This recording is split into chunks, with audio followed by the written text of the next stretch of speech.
Hello friends मु रश्मि स्वागत करछि आपनको ओडिया यूट्यूब चैनल आमाजी एम्पायर को। आज मु आपण मानकु कहिबाकू जाउछि विश्वर किछि बड़ चोर और सेमाने करिथिबा चोरी विषय रे। एहा विषय रे अधिक जानिया पई वीडियोटी को संपूर्ण रूपे देखंतु।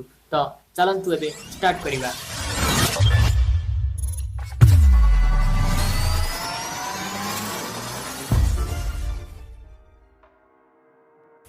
आंद्रे स्टैंडर आंद्रे को विश्वर सबुठु बड़ चोर रूपे परिगणना कराए। आंद्रे साउथ अफ्रिका प्रतिरक्षा विभाग मुख्य भाव में नियुक्ति करा जायथिला। पुलिस होई से शिखला जे किपरि अपराध और चोरी कराए। 1977 मसीह आंद्रे चोर बनिबार फैसला नहीं एवं से बेश बदलाइबारे माहिर थिला। प्रतिदिन से लंच ब्रेक समय रे बैंक लुटे और यापर पुलिस होई से जगह को जांच करने चली आसे। से 1977 1980 पर्यंत प्राय 30टी बैंक लुटि सारी। तार गोटे भूल जो सांग चिन्ह नहीं जहाँफल जेल जा पड़ा।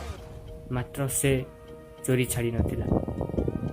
जेल रे आंद्रे आउ 2 जन बैंक रबर देखाला एवं एमाने जेल लुचि पलैबारे सक्षम हेले। यापर से एमती चोरी करने को लगे कि गोटे दिन में 4 बैंक लुटुले। शेष में आंद्रे पुलिस गुली प्राण हर। लियोनार्डो लियोनार्डो को विश्वर सबुठु बड़ चोरी तालिकार द्वितीय स्थान में रखा जाइए। लियोनार्डो को एंटवर्प डायमंड चोरी मास्टरमाइंड कहुए।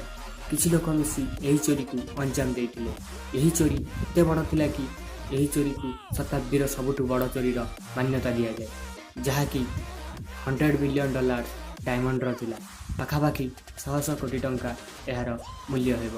मात्र लियोनार्डो पर आत्मसमर्पण करिथिला। मात्र कहि नथिला जे डायमंड केउठारे से लुचाई रखिछि। Number 3 vacuum gang. फ्रांस रे यही गैंग चोर मानकर चोरी करिवार स्टाइल किछि अलगा थिला। यही चोर माने केवल मोनोप्रिक्स नामक एक सुपर मार्केट को ही लुटुथिले, कारण एमाने यही सुपर मार्केट लकर भांगिबार ट्रिक जानि जाइथिले। 2006 रु एपर्यंत यही गैंग 12टी मोनोप्रिक्स सुपर मार्केट लुटि सारिछि, जार मूल्य $8 लाख रु अधिक हेब।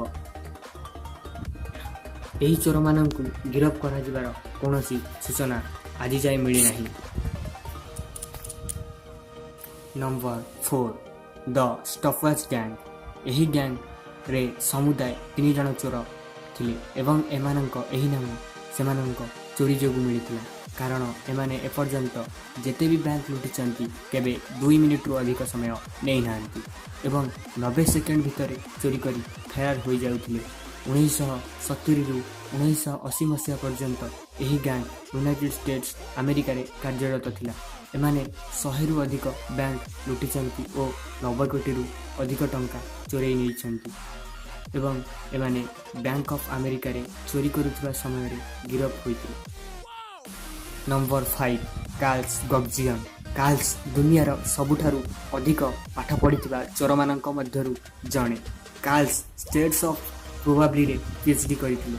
अमेरिका रे कार्ल्स को एक सफल चोरर आख्या दिया जाइछि। कार्ल्स 30 वर्ष मध्य 50टी बैंक चोरी को अंजाम देइथिले। कार्ल्स तांको घर पाखरे थिबा ड्रेन रे लुचाइथिबा हथियार और नक्शा पुलिस हाथ में पड़ी जिबारु जेल जिबाकू बाध्य होइथिले एवं से तापरे चोरी मध्य छाड़ी देइथिले।